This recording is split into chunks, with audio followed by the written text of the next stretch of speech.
I can see the stars from America.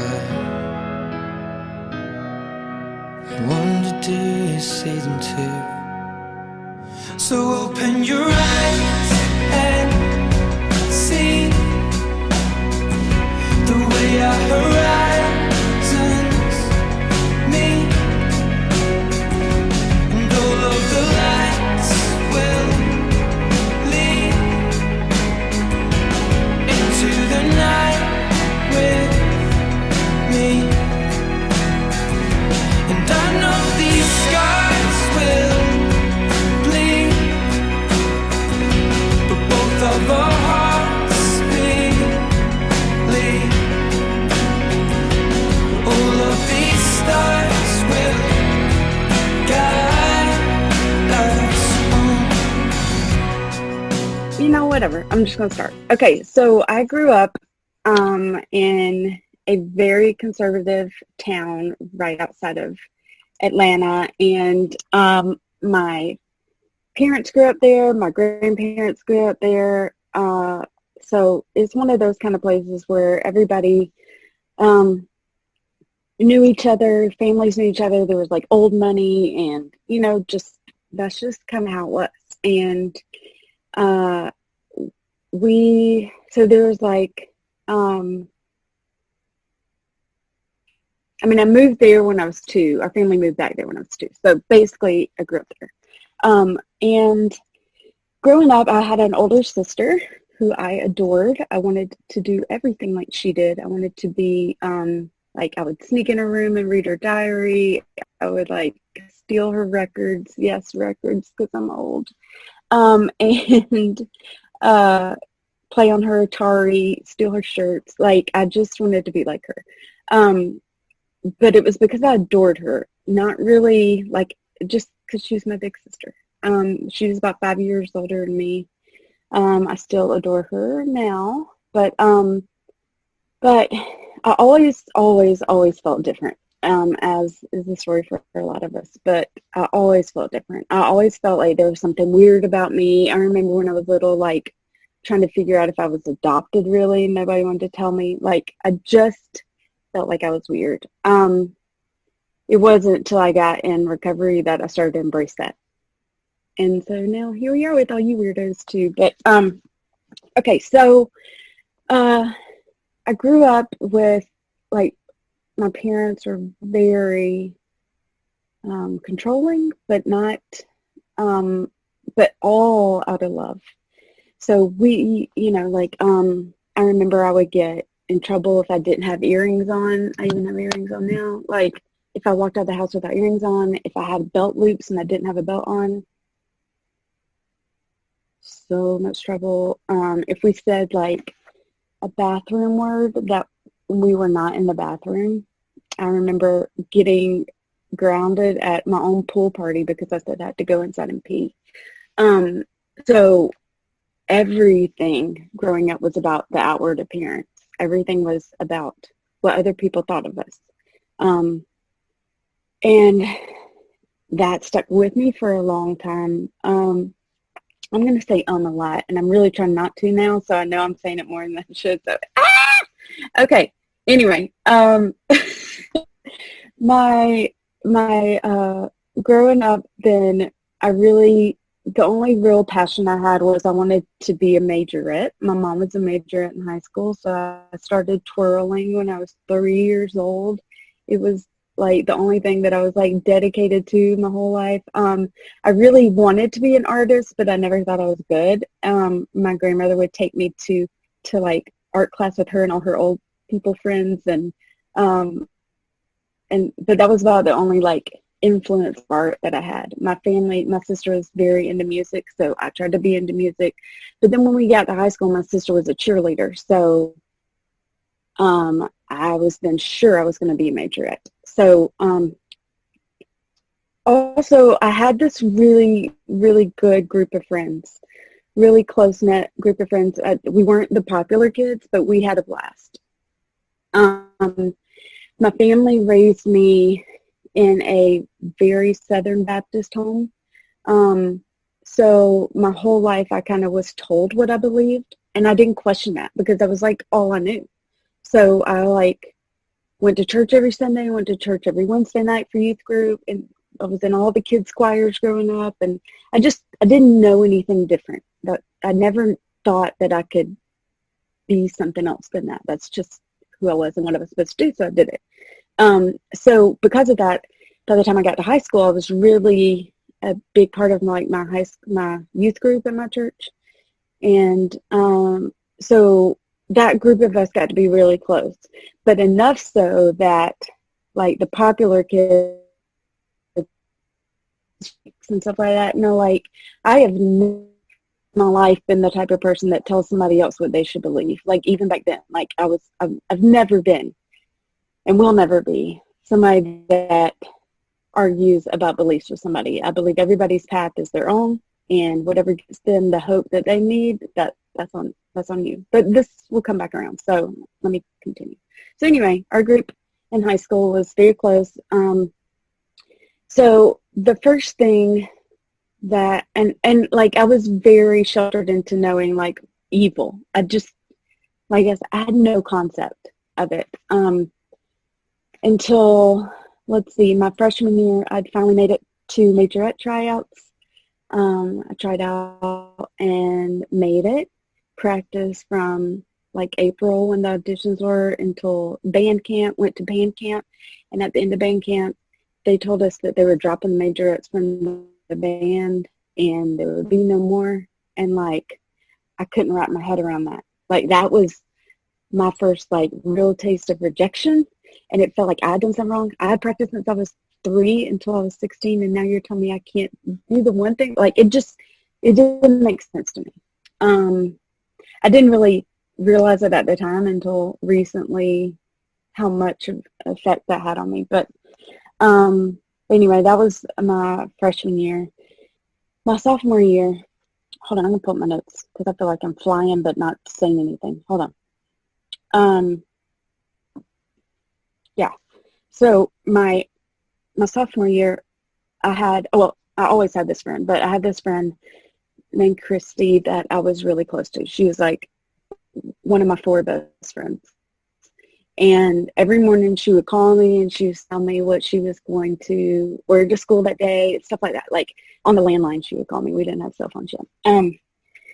And so we had second period together, which was art, which is, she got me to sign up to art, like everything was great. But I left first period and we always met at my locker, which we shared because her locker was on the other side of the school. So we shared my locker. And that day I sat there and I knew she was coming to school because she had called me and told me she was wearing a purple shirt. But when I stood there, the bell rang and I was like, I don't know what happened to her. I'm going to have to go on down to art. So I went down to art. And when I got down there, the counselor was waiting for me to tell me that she had had a car accident and died. And I couldn't wrap my head around it. I couldn't, like, and when I say that I could, like, death was so far off my radar. I'd not lost any family members. I had not lost like anybody. Not even known people that had lost people. So it was just such a weird thing. And that day, like, we all came together. That was the first time that I kind of saw, I still believe that I saw her later that day, and I feel like I saw her comforting us and being there, and she had on a purple shirt, which at the time it freaked me out. I couldn't breathe, had a panic attack. I didn't know what panic attacks were, all this, crazy. But I'd had more instances of stuff like that in my life that make me now know that she really was there, really trying to comfort us. And that was, it kind of gives me reassurance now. But, so I went home that day and wrote something about her. It's the very first time that I ever wrote anything that wasn't a school assignment or anything like that. I went home and just wrote this, and then was asked to share it at her funeral, which was like standing room only in our big old church. But after that, That was it. I shrugged it under the rug. I didn't deal with it, and I just moved on. She was the first. That was my sophomore year. By the time I graduated, 2 years later, 21 students total, including her, had died in car accidents in our hometown, which became a crazy thing if you can imagine teenagers having to deal with that much death. It became so numb knowing, like, what are y'all doing Friday night? Yeah, we're going to the funeral home. Like, it was kind of unbelievable. It was kind of like we didn't know how to handle it. Most of them, I think like 20 of them were car accidents. It was disgusting. But Christy was the first, and she was the closest one to me. But death then just became just a numb thing that happened. I lost other very, very close friends and a guy that I'd gone on a date with, and stuff like that. But anyway, so that was high school for me. It was rough. I never really. I was pretty smart, but not the top of my class. So I wasn't, like, my mom wasn't always so proud of me because I probably should have been right up there with those, in their opinion. So anyway, but my sister went to school at Samford University. So that's where I came to school, was to Samford University, because I wanted to be like my sister. So I came to Samford, which is kind of known as the, bubble. It was at that point was like a Christian college, but it's very like well known and stuff. But I came to it because I was like sheltered. Let's go ahead. I was so sheltered, and I thought that's where I should be because nothing to happen there. And so I came to Samford, and I studied graphic design, and it was like really the year that computers were just being introduced into the classroom. I'm that old again. So it was, but for the first time I was like, okay, I can be myself now. I can like start over. I can be fresh. Nobody knows me. This is who I'm going to be. And so let me paint a picture here too. Like I was such a rule follower, and I didn't want to go to hell. So I didn't drink. I think I'd seen one person smoke weed before at this point in my life, but like I didn't know. I had no idea what awaited me. So this is where stuff kind of gets interesting. Hold on, I'm going back to my notes. I had dated some people in high school, and I was always, let me go back there a little bit. I was always the one that like wanted to be bad because I wanted people to not think I was such a goody-goody, but like deep down I was such a goody-goody. But I wanted people to think that I was the one like having the sneaky party or whatever. And I think like one weekend my parents were out of town and we tried to have a party, but it was like Zima, and like we all split a 6-pack or something. I really think that was the extent of it. So definitely not a wild party at all. But anyway, so I get to Samford, and I loved it. Like I jumped head in. I was on the like SGA for the whole school. I joined a sorority. I was in charge of stuff. Like my type A personality was coming out strong and doing great. So my freshman year, I met this guy. And fell in love.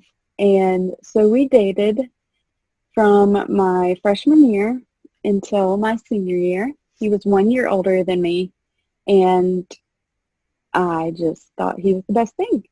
And I thought this is it. You go to college, you join a sorority, you marry a guy, you get engaged, and then that's how life's going to be.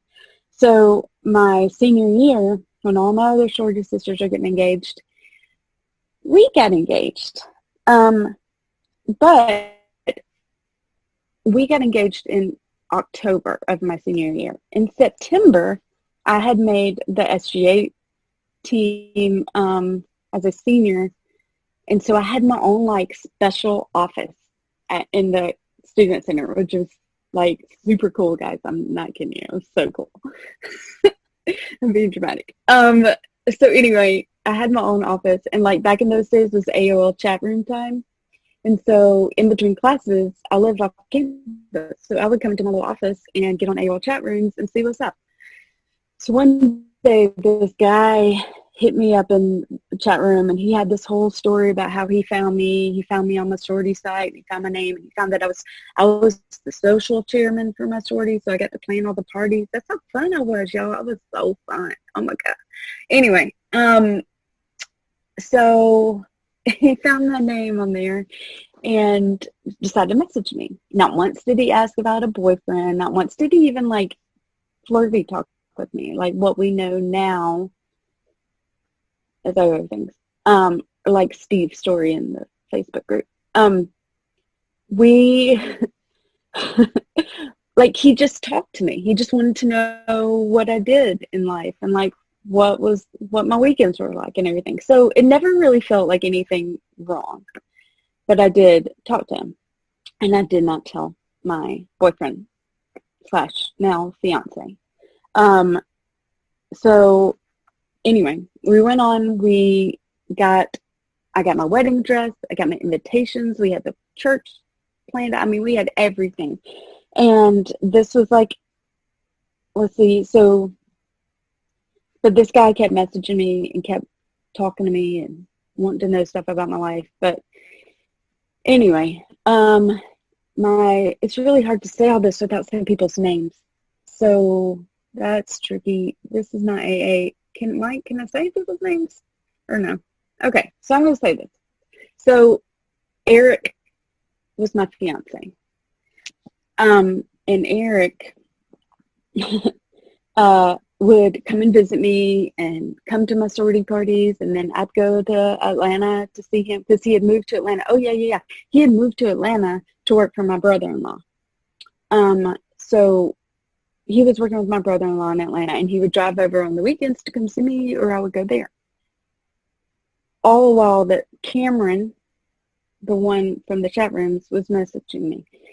So we planned our wedding. In the end of February, one of my sorority sisters invited a whole bunch, it was like 5 of us, went down to Mobile, Alabama for Mardi Gras weekend. And boy, that was fun because there were lots of sailors and there was just lots of fun happening. And I had never seen anything like that before. So, and I'm now 21 now. So I now have had alcohol. And boy, that was a night. But anyway, so we went to Mardi Gras and I was just loving it. I was loving it. I was getting attention from people that I'd never gotten attention for before. And I think I got up on some guy's shoulders. Like, I was a new Molly having a good old time. But still didn't cheat on my boyfriend / fiance. But I came back, and one of my sorority sisters had left something in Mobile, and we had to go back. And so just her and I rode to Mobile. But I messed the story up. So I'm going to go back 1 week. The week before that was spring break. On spring break, Eric and I decided to go to New York so that I could give Martha Stewart my portfolio, because I was going to work for Martha Stewart. That's just what I believed. I mean, y'all, I've always had like a little inflated reality of my life, like thinking that I was better than I actually was at things. And so I just knew Martha Stewart was going to hire me if I could just get my portfolio up to her. Funny part is we're tramping through New York trying to find Martha Stewart, and I had found this address in one of her magazines, and we went to that address, and it was like this little bitty door on some side street, and this guy came up with like overalls and paint all over it, and he was like, no ma'am, this is the prop shop for Martha Stewart. You got to go to this address or whatever. So we went to that address, and like when we got there, it was like this big giant building that says like Omnimedia or whatever her thing was. and it like took security for me to get my portfolio up there. Anyway, I gave it to her. I never heard from her. But on that trip, I saw a different side of Eric. He didn't want to have much to do with me. It was very awkward. And I had already gone to Mardi Gras, but not gone back yet. And it was just like, I don't know what it was, but it was just really awkward. So when I came back, I was telling my mom, I was like, something's weird. He did not act himself, and I just don't know. Like, what? I don't know if I should marry him. I mean, what is happening?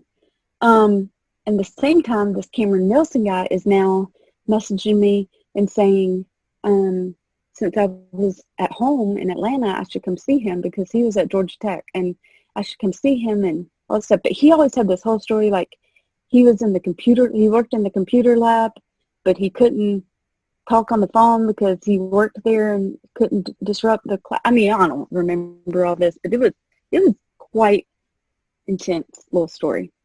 So anyway, I was like, okay, I'm going to come meet you. Knowing full and well deep in my soul that he was not real. I went to try to find him and, of course, didn't.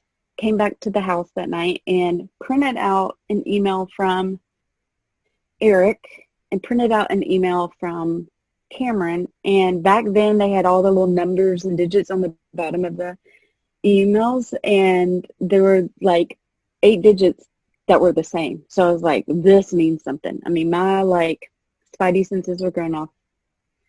And about that time, my brother-in-law calls and says, hey, Molly, it was really weird. I was just in Eric's office, and on his computer he has 2 windows open, and one are all these emails from him to you, and another is from all these emails from this guy Cameron to you. And I'm like, what? You know. Anyway, called off the wedding, confronted him, and he had been pretending to be another person since before we got engaged to find out what I was doing all that time. And I like never, ever gave him a reason to doubt me. Like it shattered me. Here's the guy that I thought I was going to spend the rest of my life with. Like, how could you not trust me? What have I done to you to make you not trust me? Like, I couldn't figure it out at all. He also confessed to driving over every Thursday night and watching me go out with my girlfriends, dancing and stuff. And so he would be at the club that I was at watching me go out instead of spending time with me, which, again, I would have much rather spend time with him than spend time with my sorority sisters. Like, he's who I was going to spend the rest of my life with, you know? So my heart was shattered. But I knew I was doing the right thing to call that wedding off. But I was hurt. I was hurt. I didn't understand the whole trust thing then. So anyway, now the next weekend, my sorority sister had forgotten something in Mobile, and we were going back down because we had both gotten back from spring break. And so she asked me if I wanted to go because I was so like down in the dumps and all that stuff. And so I went. And so we're talking about everything on the way down there. And she says, you know what? Have you ever done coke before? And I was like, this is literally my line. I said, coke is in the movies. That's not real. And she about wrecked the car because she was like, what? I was like, yeah, it's fake. Like, they just do that in the movies. It's actually not real. Like, I mean, I 100% believe this, y'all. And she was like, what do you think about weed? I was like, well, I think I've seen somebody do that before, so it might be real, and it's a plant. So, and she was like, oh my gosh, girl, I've got something back at the house for us to try when you get back. And I was like, well, what's that? And she was like, ecstasy. I was like, that's not real either. What is that? You know, what are you talking about? So anyway, that was the first night I rolled. The first night I ever put anything besides the whatever suggested amount of alcohol in my body. And I mean, we drove to Mobile, and so the whole way back, she's like talking me through what it was going to be like and all this stuff. And y'all, that night, and I hope this didn't trigger, but like that night, like I had figured out how to solve the world deficit. I thought dancing was like watching people dancing was like the way to true healing. I had this couple play this sly kissing game on me, so like making me feel comfortable kissing a girl because it was hot, and then kissing him because it was hot, and then them kissing each other, and then me kissing it, like, and I was like, this is life. This is what life is. So, you know, Dave, one time on one of the podcasts, or maybe it was Chris, said something about how we seek that first high so many times. And y'all, that is kind of true. I kind of chased that night for the next 14 years. So needless to say, that was amazing. And it solved every problem that I had at the moment. It made me love everybody, made me feel loved, made me happy and dance. And the music sounded so good and everything felt so good. And it was just like what I'd needed my whole life. So there was a 24-hour gay bar in Birmingham that we went. I don't remember if that's where we went to that night, but for every weekend for the next, until I graduated, which is like 3 more months, that's what we did. And that place, talking about, like, again, I'd not even been around anybody other than people like me. And once I got into that environment, I realized how accepting and how open and how willing people are just to accept you where you are and be where you're at and have a good fun. And it's all about dancing and loving and laughing. And like, I found my tribe, you know, like that's where I was. And that's what I wanted for the rest of my life. I mean, like, if that was so great, why is it bad? You know, I didn't think it was bad. So anyway, let me check my notes real quick. Yep, I'm right on track. Okay. So that summer though, I had graduated barely. I went from having great grades to after Martha Stewart incident, just like not caring. My thesis for graphic design looked like a train wreck, and I barely graduated. Meaning I barely got my assignments in. I still had a good grade point average, but I barely got my assignments in. So, but I graduated. I got a job back in Atlanta. So I moved back to Atlanta, but the partying kept going. So I was going strong between Birmingham and Atlanta. I found a good group of people. I'd say good group, a fun group of people in Atlanta that I kind of embraced as my family. It was a little hodgepodge of accepting people. There was, again, kind of a good core group of us that just knew how to have fun and accept each other, and I adored them. And they loved me because I always had stuff. I'm never going to be the person that runs out of stuff, so I've got you. I wanted that acceptance. I wanted that from people, so I did what I had to do to help them have a good time, because somebody helped me have a good time. I think that's why I did it. So I spent the next summer and on into that next year. This is where stuff gets really blurry because it was a lot of drugs, mainly ecstasy. I started getting into K. We broke in. Chris's story or whoever's about breaking into the vet's office, I like, oh my gosh, that was me. We did that. We broke into the vet's office and got like all these vials of K and we cooked them up. And I mean, that was a good time. I remember one time thinking that I was Alice in Wonderland, and it it made so much sense that if you could drink me, I could get bigger. And if you ate me, I could get whatever it was. I was like, that's me. I'm Alice. Which is really funny because I've always identified with her. Anyway, so this group of people that I partied with, we were really close too. We would and it was like never leave somebody behind. We would go out. There was another 24-hour gay bar in Atlanta called Backstreet that you could show up at 8 a.m. and have the time of your life. Like, it was 3 stories. It was always packed. You could like find a corner and just have a little cuddle puddle with people you've never met and just have the time of your life, you know, no judgments, which I think goes back to like when I was young and like everybody was supposed to judge me. Everybody was supposed to worry about, and like how I was taught, like everybody's supposed to worry about what I was wearing and if I had earrings in and if I said please and thank you and if I didn't say dirty words. Like here, people loved it if you said dirty words, you know? So I loved it. I could dance and not worry about what it looked like. They would have drag shows and they would like pull me up on stage. Like I loved it. I loved the attention that I got and I loved how comfortable I felt. But I had this group of friends that we kind of would go wherever. We'd go wherever there was a rave or a party or a after party or whatever. We even drove to Mississippi one time to see one of my friends that was having a party. Like we would go wherever.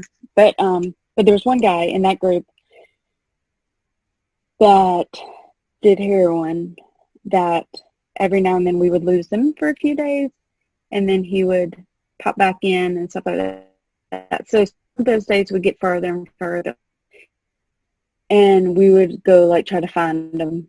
And anyway, one time we finally found him and he was in this house with all these people that were out of their minds and he was dead, leaning up against thing, blue as could be, and like no.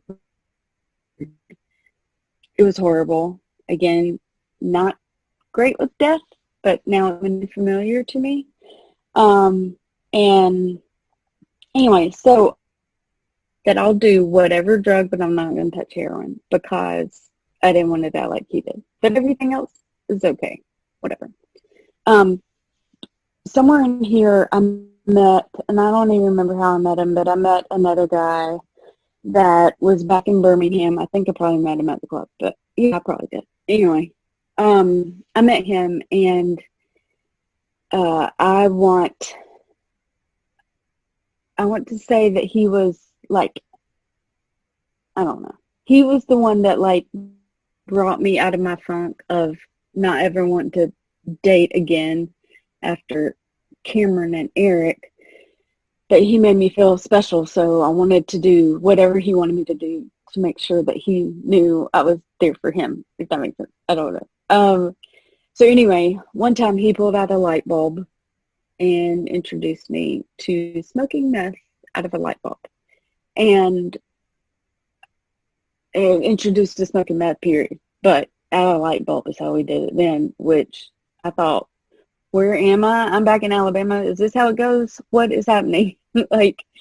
But I did it and I loved it. And it took everything that was in me about the lovey-feely good up to, ooh, I can get everything done. This is so much fun.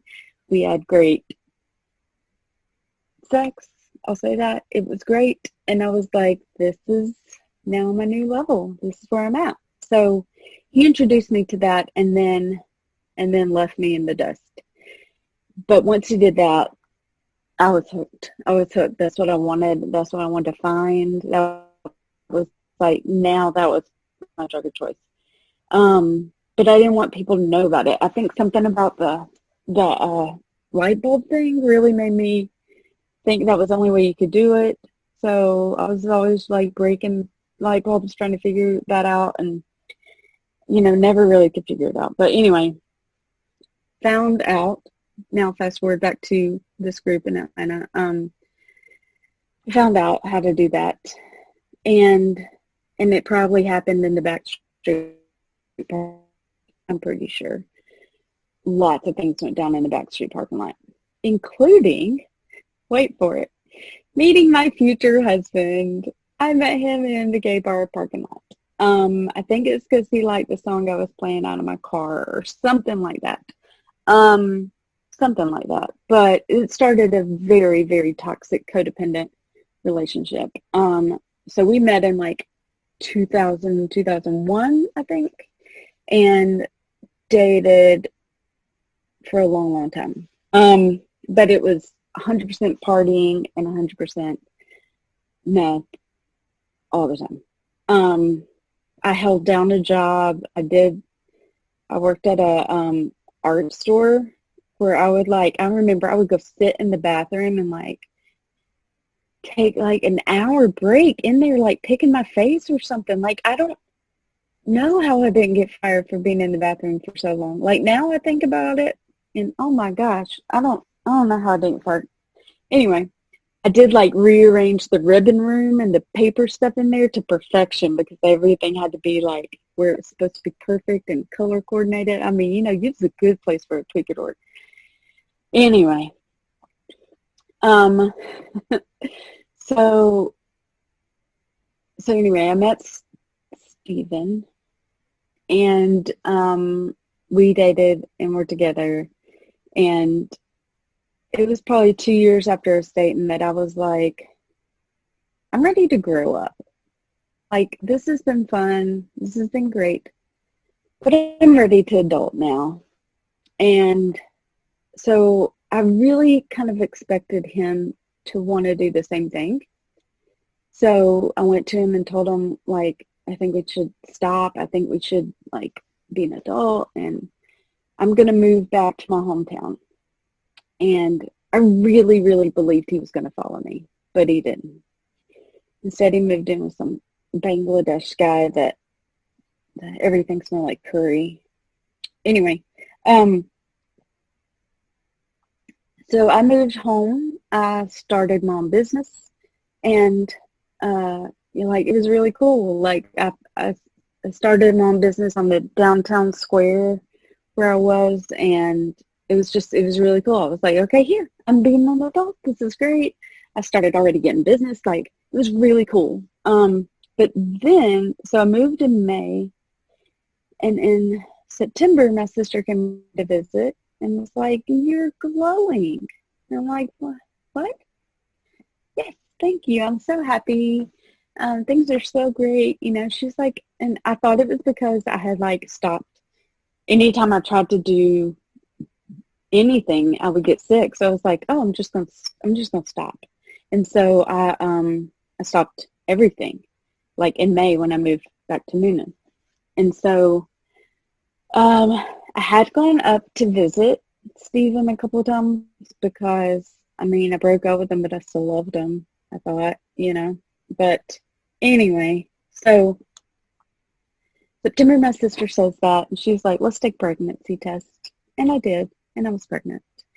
And I immediately was like, okay, well, I'm going to be a single mom, and that's how it's going to be, and no need for this guy, because he had no motivation in life to do anything. Like, if he was late for a job, he would just quit and then get another one the next day. Like, instead of doing laundry, he would just go buy a new shirt. It was gross. He was gross. Anyway, I shouldn't say that part yet. Okay, so anyway, I went to tell my grandmother and my mom, and they both were like, well, you are not going to raise a baby in this town without a daddy, so you need to go tell him what's going on. It's only fair. So I was like, yes ma'am, okay. So I went and I told Stephen, and he said, okay, let's do this. And so he quit his job. Not a big deal, but he quit his job. He moved to Noonan, my hometown, and got an apartment right next to me because we couldn't live together because we were not married, in Noonan.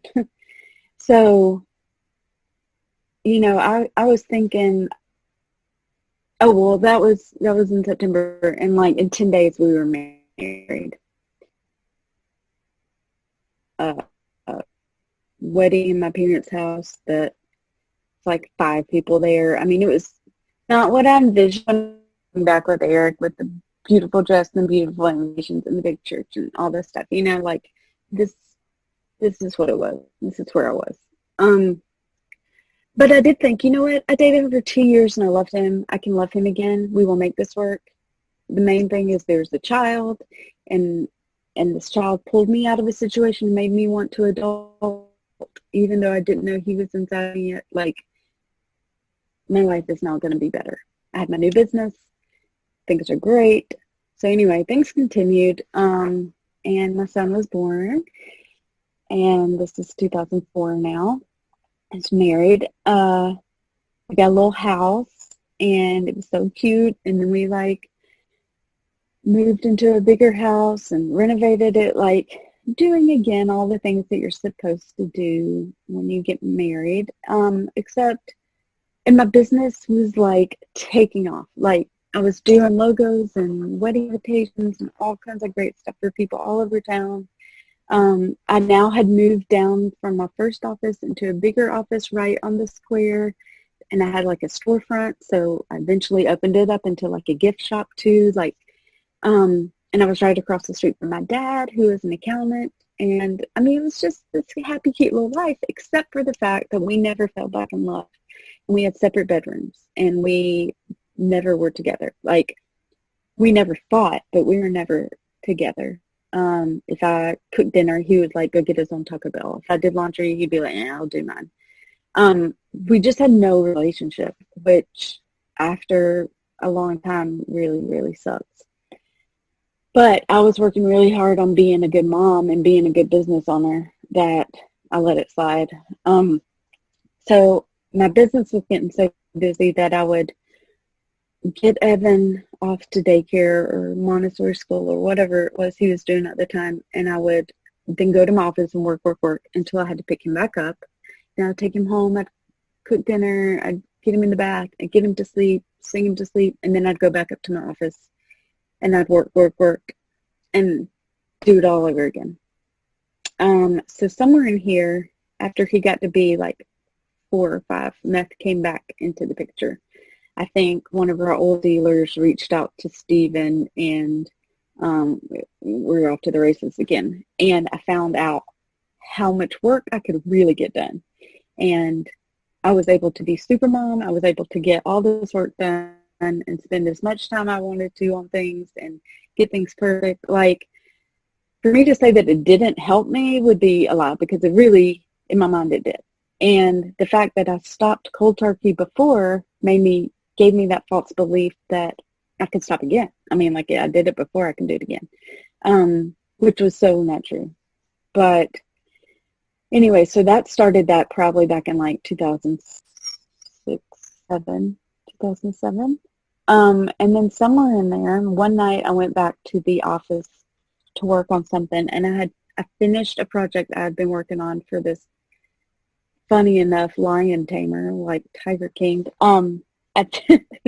I finished this project for him, and I was so thrilled that I was done. And I turned off my computer, and I heard music playing. So I was like, where's that music coming from? I'm going to find it. I was so happy. And I went across the street, and this pizza place that was across the street turned into a bar at night. And I had no idea, clueless again. So I went in there that night. I made so many new friends. I had people hitting on me. I felt singing for the first time in 7 years again. And I loved it. So now that became my new normal. I'm going back to the office to work. I would work for a few hours and then go to the bar. And just, it kind of, that's really the only time period in my life that drinking was the problem. Because I was a mess. I would try to stumble home, which was maybe a half a mile from downtown. And I mean, I would fall out in people's yards. And I mean, I was a mess. I mean, I left my shoes in somebody's yard one time. I don't know how I walked all the way home. Anyway, but I was getting lots of attention, which was not happening at home. At home, he was so, his addiction became World of Warcraft, and I had no chance with him because of World of Warcraft. So I think at this point we had been married for 5 years and had sex 5 times in that 5 years, and that is just not how I roll. And and I was not okay with it. And so I pulled him aside. I guess it wasn't 5 years. It was 8 or 9 and 5 times. That's right. So I pulled him aside and we had a big talk. And I was like, look, what's the number one problem in our relationship? And he says, money. And I said, really? That's what you think our problem is? So I told him what I thought the problem was. And the next day, I went and got us more money. I went and found a second job, started going, getting it done, and nothing happened on the other part. So this was also, this was like 2009. In 2009, when I look back over my life, 2009 was the worst year. In 2009, his only sister, died of breast cancer at 38 years old. So we have that. I fell, which is another story, another day, but I fell 10 feet and shattered my heel bone and was in a wheelchair for about 3 months, and then crutches for another 3 months after that. Broke my shoulder too. It was very glorious. But because of that, my business kind of started. I didn't show up as well because I had to be in a wheelchair, so it's not really fun. So I tried to start working from home. Anyway, so that's why business started going down, and he was worried about money. So I went and got another job working for somebody else. And yet a whole year went by and we sat down again and we had still not had sex again. And I was like, I can't do this. Like, my son thinks it's normal for us to sleep in separate bedrooms. Like, he doesn't question why mommy and daddy aren't loving on each other. Like, that's weird to me. And I'm not okay with that. Like, one time, I'm about to share this, and it's about to be on YouTube. That's okay. This is good. So one time I even got a night elf outfit, well, ears and wings or whatever, and tried to get him to want to enjoy that. I thought, I'm going to come into his World of Warcraft world. Nope. He said, what are you doing? It's time to raid. I was like, I'm going up to my people that make me feel like something special. So I went to the bar that night, and I think that was the night that I just gave up. I was like, I'm not putting any more effort. I've done it. I've tried. I've communicated. I've done all these things that you're supposed to do, and nothing's happening. So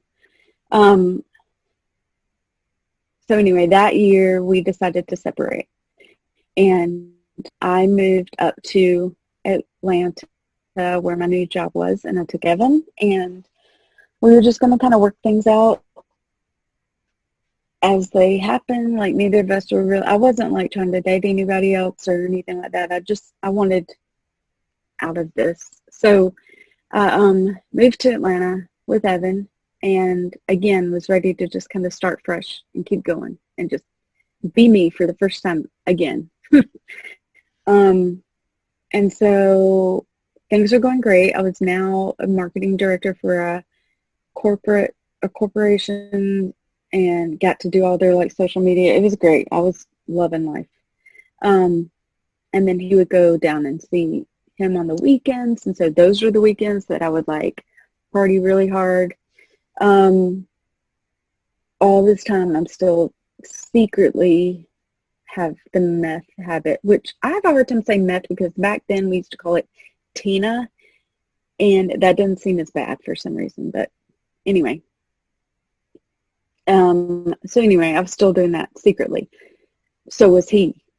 So anyway, we had that kind of situation going on. I had another fun group of friends that were into the same music that I was into, knew how to party, what I felt like responsibly, but I was the one that kind of took everybody to their limit. If you wanted one, I wanted you to have two, or if if we were going to drink, I was going to make us drink beforehand and plan the party afterwards. And I would manipulate the whole thing to make sure everybody came back to my place afterwards. Like, I always wanted the whole thing to go on the whole weekend. I never wanted it to stop because that was my time for me to have that fun moment. So, so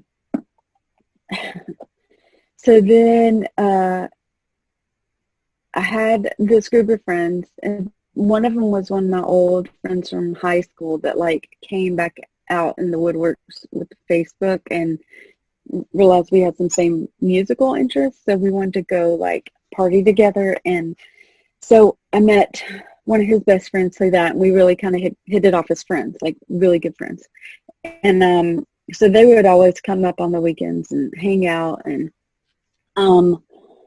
one of them, his name is Josh, got really into this one girl that like broke his heart. And so he left for a few months and went to Pennsylvania, I think. And then when he came back, he was like, hey, can you pick me up at the airport? And I was like, sure. And so I picked him at the airport, and he was like, can I just stay with you for a few days? So I was like, sure, why not? I mean, you got to figure out what you're going to do. So he stayed with me for a few days, and it turned into the next 2 years of the worst years of my life. I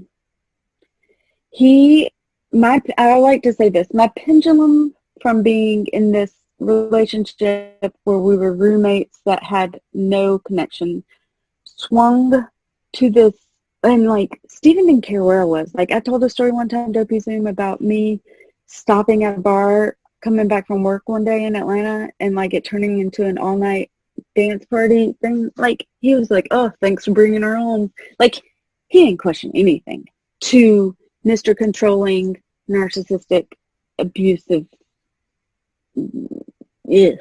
over here. So, but I didn't know any of that at the time. All I knew is that he needed somebody and I could provide that. So he had me wrapped around his little finger in absolutely no time. I don't think he ever gave me a dime for rent, utilities, food, drugs, nothing. And I did it all. And I did it all gladly, which is what's sick to me now. But he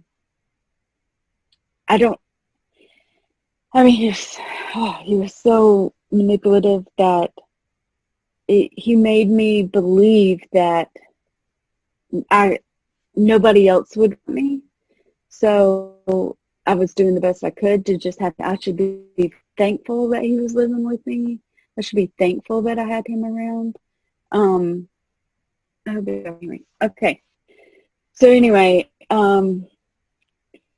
he had me just all wound up in dealing, taking, buying, chasing people with stuff. I mean, he had me so messed up, and he was so paranoid that he would just make me believe everybody was after us, and the FBI were on us, and every black van was somebody coming after us. And I mean, it was a mess. But in that, I found another friend that like would like to trip, so that was fun, because you can't help but laugh if you're tripping usually. So I liked that because that was kind of an escape, which is where the alien story happened, and my clown story, and all that happened in this phase of life. So I did have some good memories from that, but it was usually not involving him. Then, so that kind of kept getting worse and worse. And one time, I mean, he would, if I had stuff and I didn't split it with him evenly, even though I paid for it, like, he would just lock me in a room until I would give him stuff, and lock me in a closet and all kinds of stuff. He put a hole in my door one time when I locked him out of my room. Like, if I spent too long in the bathroom, like, he was coming after me. I mean, every manipulation and mental kind of abuse was what happened. And slowly and surely I was getting clued into what was happening, but I still would do whatever I could to make sure he didn't leave, because he, like he told me, was the only person that would care for me. And I believed it. I believed it so sickly. I believed it. So one time, we had been fighting, and I ran out of the house, and he was so paranoid about the police coming after him that he he didn't like it if I would leave the house, because then somebody might know something was going on. And so I went up to the playground area of the apartment complex and was screaming and crying or something like that.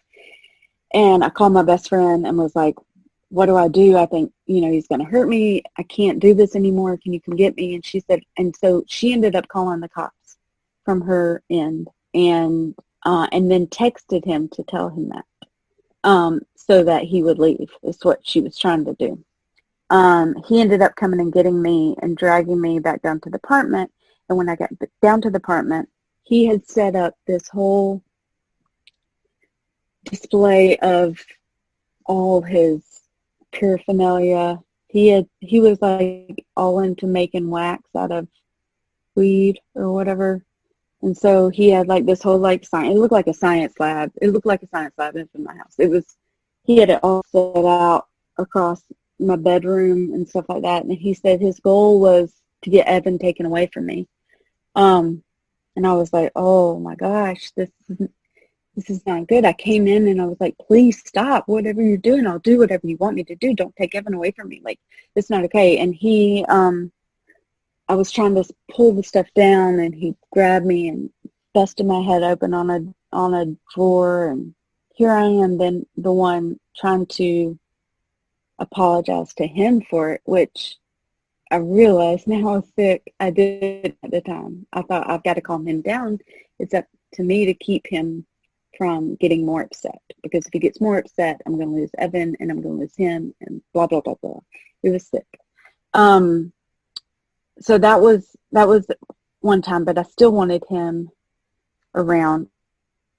That was probably around just November.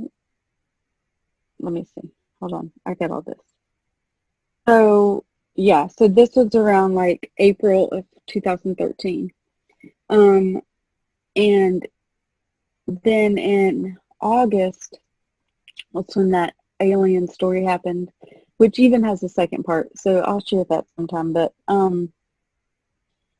But next weekend after that was in very much pain. I was packing to go on a trip with my best friend to New York to go to a music festival, and he didn't like that I was going to a music festival without him. He thought I was up to something, of course, but I wasn't. I just wanted to go hear some music and go to New York.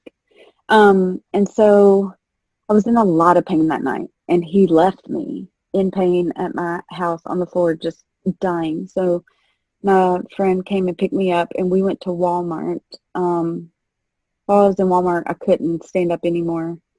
So I went to the bathroom, and in the bathroom, I had a miscarriage, which I didn't know I was pregnant. It was so disturbing, is the word I'm going to use. At that point in my life, I questioned, who am I? Am I a terrible person? How did I not even know? What has just happened? Life is important. Am I thinking life's not important? Like, what have I done? I mean, what have I done? And the sick part about it is, I mean, paramedics had to come into the Walmart bathroom and get me. I was in the ER for them to help me that night. I got released, and 2 hours later, I was still on the plane to go to New York. So I wasn't going to let it stop me from partying, which was horrible. It was horrible. I'm just painting the picture of how sick I got and how willing I was to go to any lengths to dude, I had to have a good time. And so I went. The odd part about it is somebody overdosed and the rest of the festival got canceled. And me and my best friend started getting a really big fight, and it was not the best. The only cool part about that trip is I saw an actual dance-off battle in the streets of New York, and that was the coolest thing I've ever seen. It really happens like in the movies. I didn't know that. I also found a vial of K on the ground at that festival and kept that one going for a few months. But anyway, I digress. So anyway, that was like in August of 2013. That Christmas, if things couldn't get any worse, they did. That Christmas, Stephen finally brought me divorce papers to tell me that we finally were getting divorced. Yay.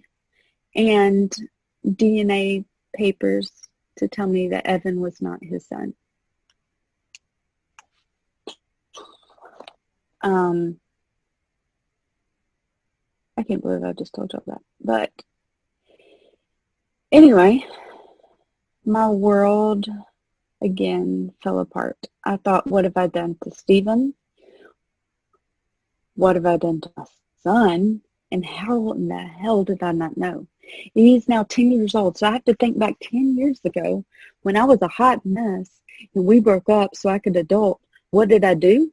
Like, I'm sorry, but I couldn't go back that far. I couldn't go back that far. There wasn't Facebook and text messages to figure out what had happened. So that kind of spiraled me down a, let's try any drug, let's try any option, let's do whatever we can for a little while. I went to every party I could. I pawned Evan off as much as I could to people so that I could party. I mean, like, I was putting everything else first instead of him, because I thought I was such a terrible, terrible person.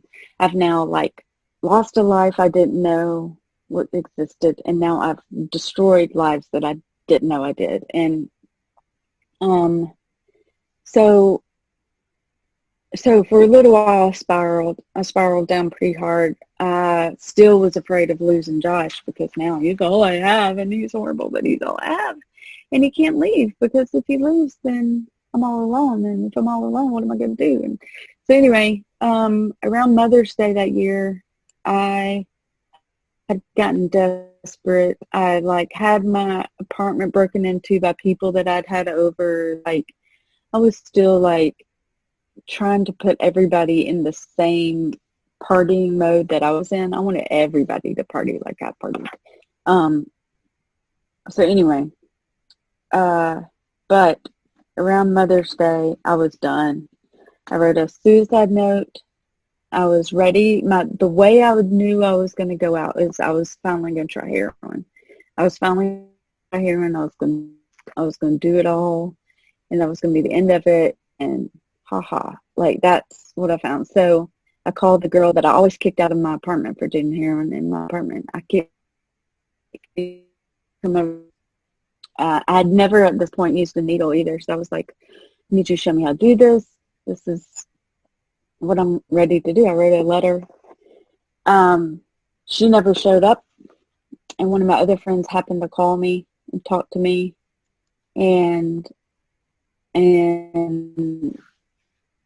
she didn't show up because she passed out or something. I don't know, whatever.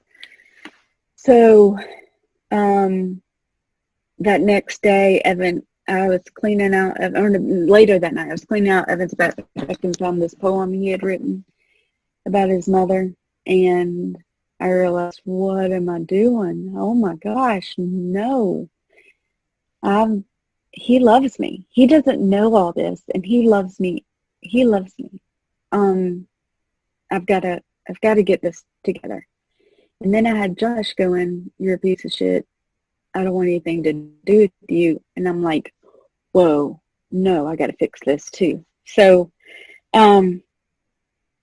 somewhere in the next week, I got him to shoot me up for the first time.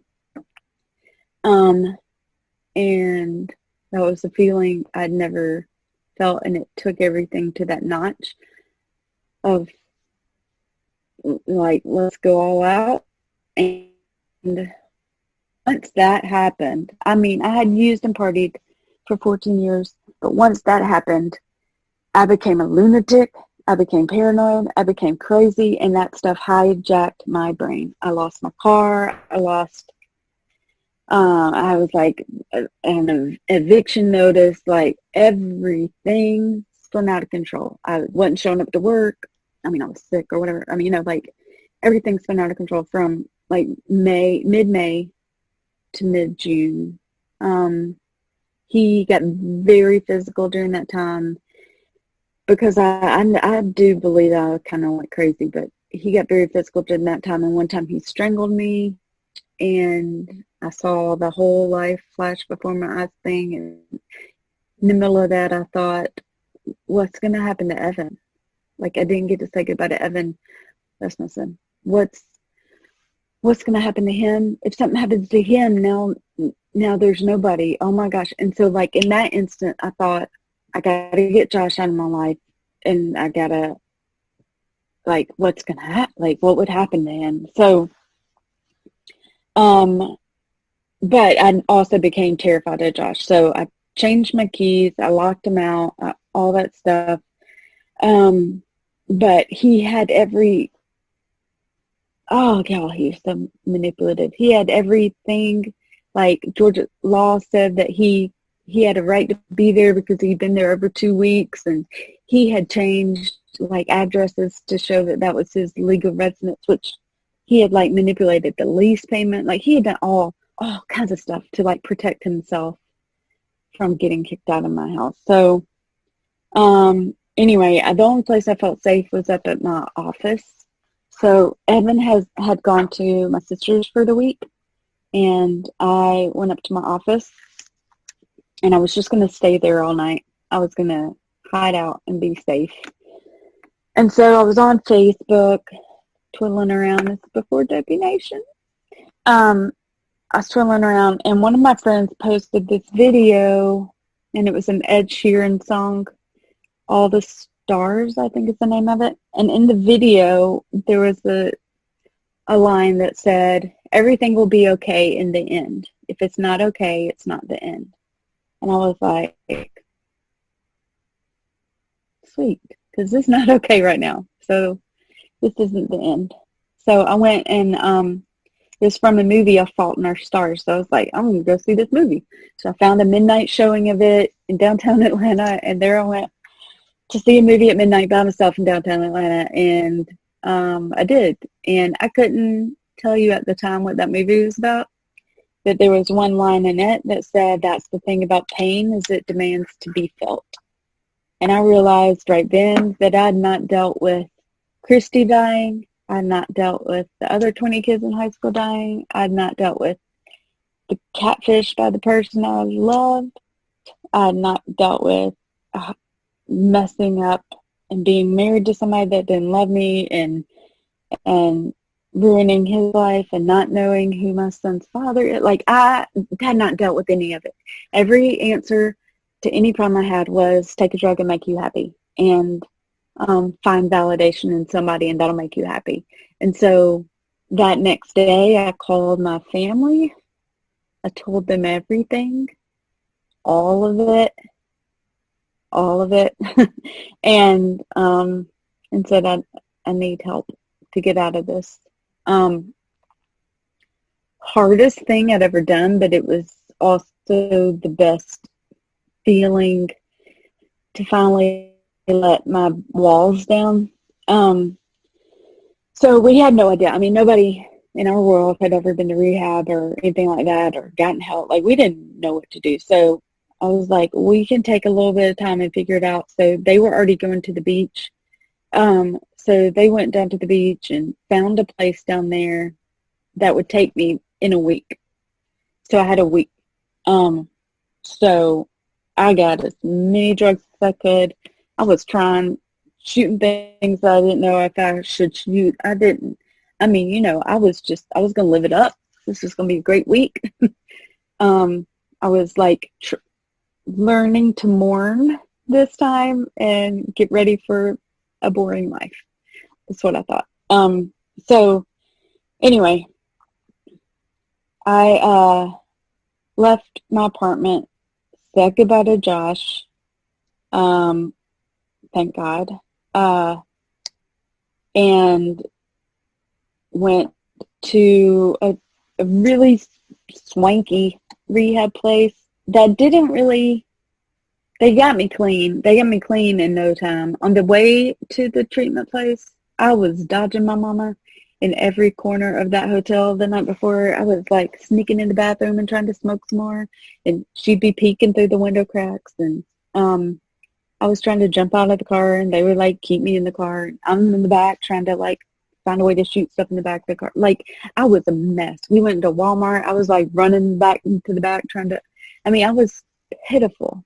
But when I got to the treatment place, I like shot up in one leg with Kay, got high as fuck, took a roll, took 3 Xanax. I had like 6 drugs in me when I went into rehab, and they said I showed up looking like a bobblehead doll. Anyway, I slept 6 days. I woke up and kind of knew I was in trouble because the girl that was my roommate was addicted to tryptophan, the stuff that's like in turkey. So I was like, oh, they have no idea. They have no idea what they're in for with me. I spent the first day when I took a shower after I woke up in the bathroom, like listening through the vents, thinking everybody was talking about me. Yeah, Ben, thinking everybody was talking about me, and I would hear shh, shh, shh, and I thought they were saying she. So I would not come out of the bathroom. I was like, I'm not going out if they're going to be talking about me. I didn't realize like my brain was trying to, they were talking about what they were serving for dinner or something like that. They weren't, anyway. But the way that they got me clean was niacin and a sauna and a pool. So you would like take the niacin, go in the sauna, it would all start sweating out, and it would make you so itchy. You jump in the pool, and then you do it again. And so in 5 days, I had all that stuff in my system, and in 5 days, I had a clean drug test. And I thought, I'm cured. I'm good now. Yes, that's it. So it was a 30-day treatment thing. So like halfway into it, I'm like, I'm done. I need to go home. This is it. My sister came to visit. And I couldn't understand. She came to the beach. I couldn't understand why she didn't want to come out and see me. Like, I'm better, come see me. But she didn't want to. So that hurt. In the middle of this, my divorce was finally finalized, which was kind of awesome that happened while I was in treatment, I guess. When I was a bobblehead, I gave my sister rights to Evan so that he could come and live with her and go to a good school system and, succeed. She has 3 boys, and like I said before, when I was a little girl, she did everything right, and I still believe she did everything right. So why not? So I did this, and I was thinking it was going to be 30 days, and I'd get him back like that. So it was all voluntary on my end. So anyway, I spent 30 days down there, and then when I was done, I went back to my parents' house and realized that I was not better. I still had not dealt with all that pain. I was clean, but I was nowhere near healthy. So I looked up a place that I could go that I would be able to get treatment, and West Palm Beach kept coming up. So that's where I decided to go. So I went to West Palm Beach, packed 2 bags of stuff, and went down there. When I called, I was calling all these places, and she said, just get here. That's all you got to do is get here.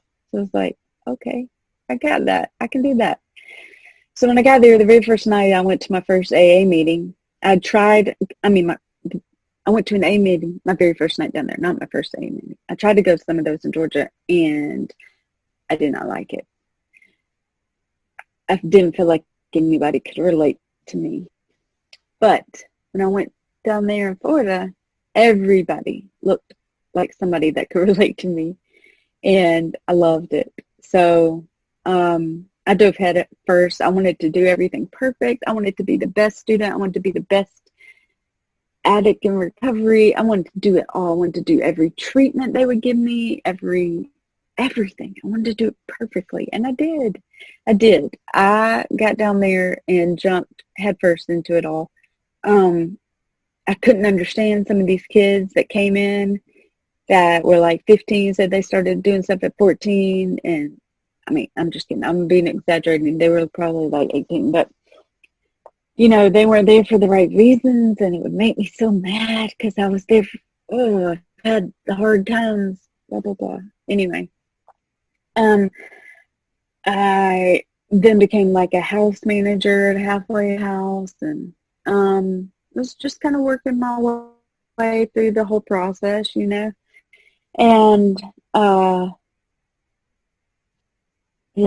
working my way through all of it. I did all the like art therapy and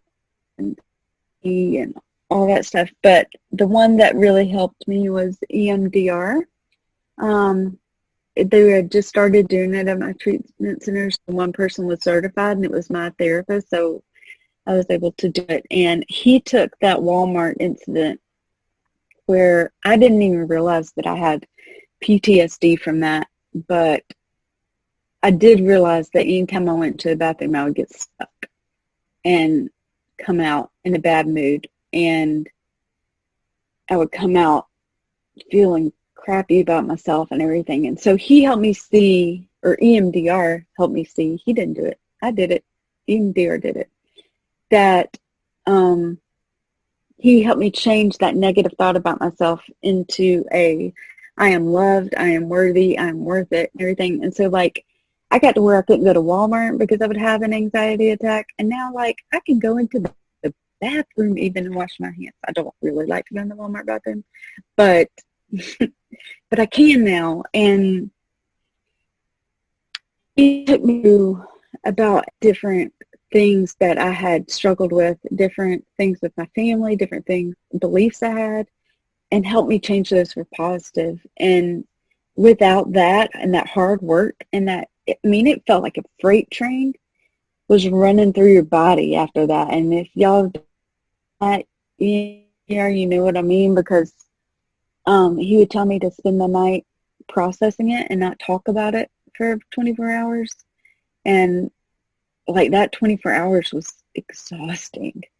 But on the other side of it, it was so healing. So anyway, so I was down there for about 18 months. While I was down there, I met another guy, and we dated for about 3 months, but it was so toxic oh, hold on. Josh showed up. He followed me all the way down to Florida and found me, and scary AF. But I sent him on his way and thought maybe one day we'll get back together. Oh, don't clap yet, Steve. Is not great, but I thought maybe one day when I'm better and he's better, maybe one day. But but it was scary that he shows up in South Florida. Anyway, so I met this other guy, and he had me laughing so hard, which is just so wonderful. And he had me laughing so hard. I met him online and anything, but it wasn't long into that I realized that he was an alcoholic, and I thought that my recovery would save him. I thought that him seeing me living my best life and doing so great would save him, and that he would want what I had. That didn't really happen. He would have good days and he would have bad days, but he was usually it was when he was drunk or something he would be all sweet to me, and then he would slip into like this angry, crying, hurting, painful guy towards the end of it, and I had curfew at my halfway house, so I'd have to be home. So one day he had woken up early and wanted me to go with him to the beach and to get breakfast and all this stuff. So I did that, and we had the best day ever.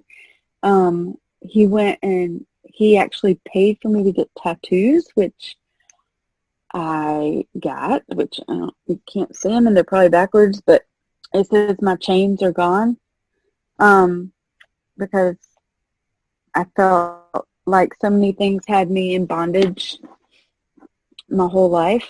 Other people, others' ideas, actual bondage, and addiction for sure. That like it was really meaningful, and it was really sweet, and I loved it, and I got my tattoos that day. And then I had to go to a movie with a friend. And then when we got done, he was texting me, and he was like, you don't really need to come back over tonight. And I thought, what? That's weird. He was like, I'm not feeling so good. And I was like, that's not right. I just, my bullshit meter is to a T now. After Cameron Wilson, you can't get nothing past me anymore. So, so I was like, I gotta go see what this is about. So I go to his place, and there are these two hookers at his place, and I'm like, I've never turned into such a riled up girl in my life. I was like, you two can go. You two can, where did y'all come? I mean, I was all, in their face trying to get them out of this picture. And I look around his room, and there's like nothing there, except for this one picture of, what's the main character's name from Fear and Loathing in Las Vegas, Ben Sanderson or something like that. I don't remember, but it was a picture of him. And he kept calling me the girl character from that movie. Maybe? What? Somebody tell me. Leaving Las Vegas. Yes. Okay. That one. That's the one I'm talking about. So he always called me that girl, and I'd never seen the movie at this point, so I didn't know what was about to happen. But anyway, he was a mess. He wanted to drink himself to death. That's where he was at, because he just didn't see the hope. The night before the hooker night, he had gotten so down about it before the tattoo and the hooker night. He had gotten so down. I even voice recorded how painful he sounded, because my goal was to play it for him so he would know how bad he got, like in my attempt to help him. Because I wanted him to know, like, he doesn't have to be in that much pain. Like, if you just don't drink, you won't get to that much pain. Yeah, whatever. So that night with the hookers, sent the hookers out the door. I noticed nothing was in the room. He sat me down. Normally he's so angry and crying, or not angry, but just emotional or pain or whatever. And that night he was so calm, and he held my hands, and he explained my tattoos to me better than I explained them, especially to y'all right now. And he was like, someday I'm going to be a part of your story. And I went, no, you won't. Like, he was like, no, just believe me that you deserve so much more than me. I'm a monster, blah, blah, blah, all this stuff. I mean, and he was like, and one day you'll look back on this and know that I was a part of your story, and you can use it to help other people. And I was like, whatever. I mean, I was like, I was crying probably. I also knew I was about to leave. I was leaving that next weekend to come to Birmingham. So I came back to Birmingham, and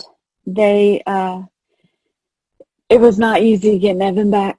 They wanted to see that he was real, that it was real, that what I was going through was I was solid and all that stuff. And I thought I was fantastic. When I got back, though, I started working in a restaurant. It was very humbling going from a marketing director to working front of house in a restaurant. So no worries, Scott. So anyway, I started doing that, and it was across the street from this bar, and I got on dating apps to meet people because I thought that's what you do. And this one guy hit me up on that and was like, let's meet for a drink. So I was like, okay. I mean, I knew I wasn't going to drink, but okay. So there's this place across where I'm working. Let's go there. So I went there. He told me that I had partied with him back in my early days. And I was like, no. He pulled up a picture. No, not Cameron. I forgot this guy's name because I blocked him and I need to forget it. So he had pictures of me from before. I was like, oh my gosh, how I don't remember you, but doesn't mean I didn't know you. He was like, oh yeah, we used to party, used to do this, used to do this. So I was like, yeah, that's me. That was who I was. So anyway, that night he was like, well, come sit in my car with me for a minute. So I was like, okay. And he pulled out a bowl and offered me some meth. That quick. So I took it and smoked it and was back off to the races for like 4 months, which would have been longer if I wouldn't have gotten caught. But in that 4 months, Josh came back into the picture. Everything bad came back in the picture. In that little bit of time, I almost lost Evan again. I almost lost, my jobs. Now I have 2 at this point, whatever. It so quick. Because I answered a dating app. Oh my gosh. Okay. So anyway, so Valentine's Day of 2017 is the day that I got busted. And I still don't really remember how all that happened because it had to do with my sister and brother-in-law getting access to my phone somehow and seeing my text messages, which still creeps me out. So I watch really carefully what all I text still to this day because I never know who's listening or watching. But they came in my house and I had stashes of stuff waiting to do that I had not done because I wasn't trying to do everything.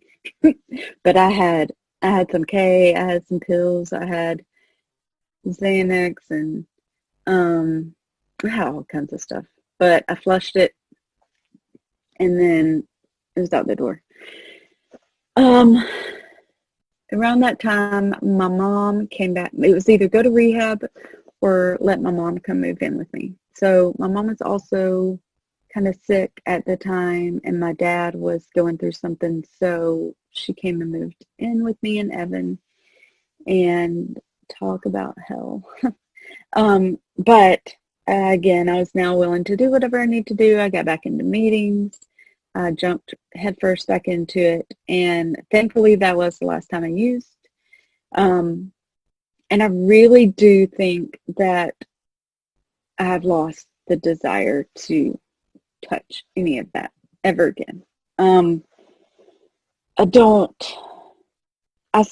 saw how quick it spiraled that quick, and when it comes down to all the things that I've done that are so dangerous, Josh was probably the most dangerous.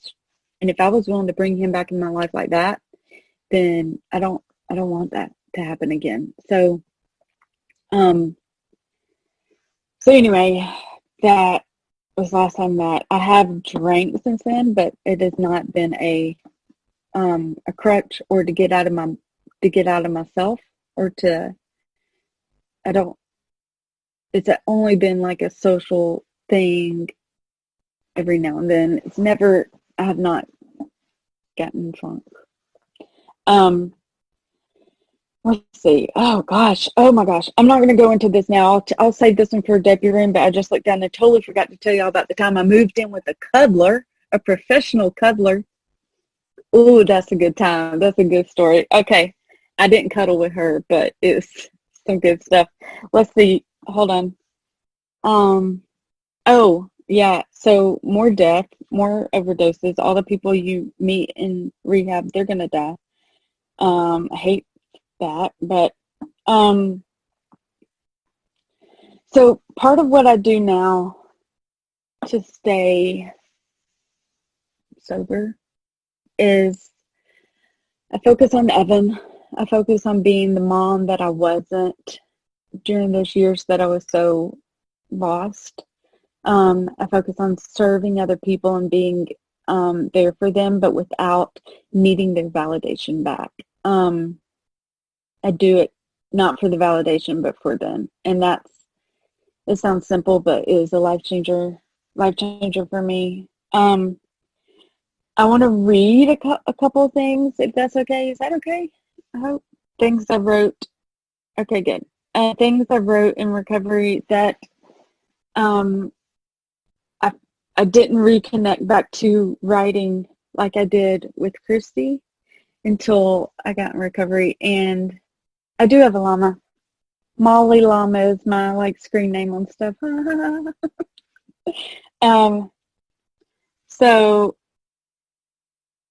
So a couple of the sorry.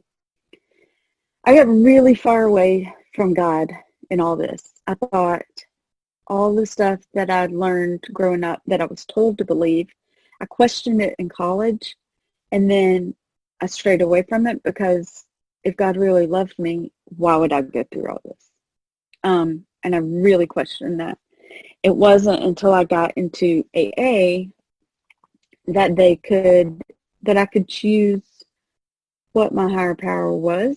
And so I was at the beach, so I chose the ocean, and I would go and watch the waves go in and out, and every night I would go to the beach and just kind of meditate on it, and I started believing in a power bigger than myself and greater than myself. And soon into that, I realized that it was the same God. To me, my higher power was the same God that I had grown up learning about.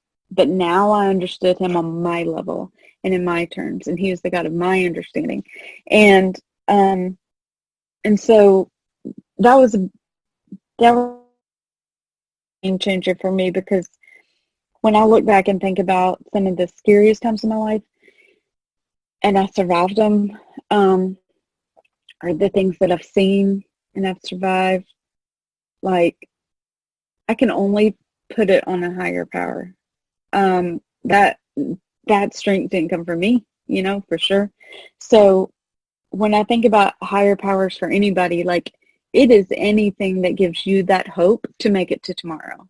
And so my higher power is God. So anyway, the day I did my 7th step, I went to the beach, and you're supposed to pray, and you're supposed to, ask God to remove your defects.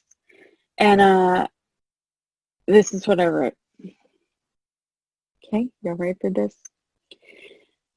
How perfect is this time, this place with my God. There is no hot sun, no cool breeze, a calm sea with perfectly timed waves, birds chirping, not a soul around on a normally crowded as you always do, knowing at this moment I would be defects of care. Lord, pray you take them as I continue to fear the truth. Help me see the truth and accept it. My need to tell people what I think they want to hear. Help me be honest, 100% transparent. My fear of not being needed. Satisfy me. I have a son that needs me, and that is all I need. No fear thinking that might change. Allow me to put all my love and motivating to him. My fear of being controlled and controlling others is a tough one.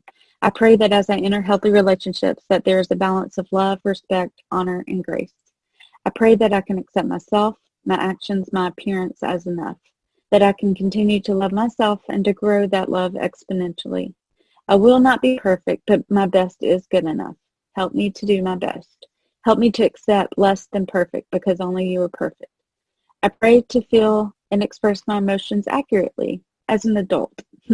I pray that as I face good times and bad, that you will help me feel and show my emotions honestly. Lord, my fear of rejection is real. It has played out so many times throughout my life, and I've leaned on others' approval, acceptance, love, and grace, but all I need is yours. All I need is your grace. It is enough, and it's more than I deserve. I have so many problems with trust, and that's a tough one to let go of. I feel justified in feeling this way. I've been hurt so much, and others have let me down. They have time and time turned their backs on me or those that I love. They have bullied, betrayed, lied, manipulated, abandoned, and left me on the outside. But I have done the same. I've done the same to you. I ask for forgiveness, and I ask for you to move my fear, my heartbreaking, broken fear that I can't trust others. And I put all my trust in you. You've never left my side, never betrayed, never bullied, never lied, never left me, and you've never abandoned me. You've been there this whole time. You have comforted me and held me while I wept. I trust you. I am selfish. I've been self-seeking and put my needs before everyone else's my whole life. I've used people, men, drugs, my tainted past, my talents, my intelligence, everything for my personal gain. Help me remove this character defect. Help me to be compassionate, to care, to help others with no expectations, no other motive. I desire so much to not be selfish anymore. Help me recognize my intentions when they're not pure. Help me to not get defensive when I see that they aren't. This seems like an impossible task to pray, but you're the only one that can change my heart, and I'm asking and willing for you to do so. I want to give back to this world, to my family, to my friends, and most of all my son. They deserve the best. My unselfish, trusting, honest, secure will and perfect heart. The daughter, sister, friend, and mother. A new version. I ask you to remove all these defects of my character. Amen. I have not read that since then, so that was fun. I didn't realize it was that long, so I apologize for that. But talk about like recognizing and releasing those things, like how powerful that is. And I'm not a huge proponent for AA, but then when I stop and think about things like that, like everybody's got to do the steps. You know, you got to do them at least once, because the freedom that I have from letting all that go is, I mean, it's gotten me to where I am now, and that's great. Anyway, I don't know. I guess that's it. I guess I'm done, because now I'm just kind of thinking of all the things I should have said, and I think it's over. I think we're done. So I took your hand back through line.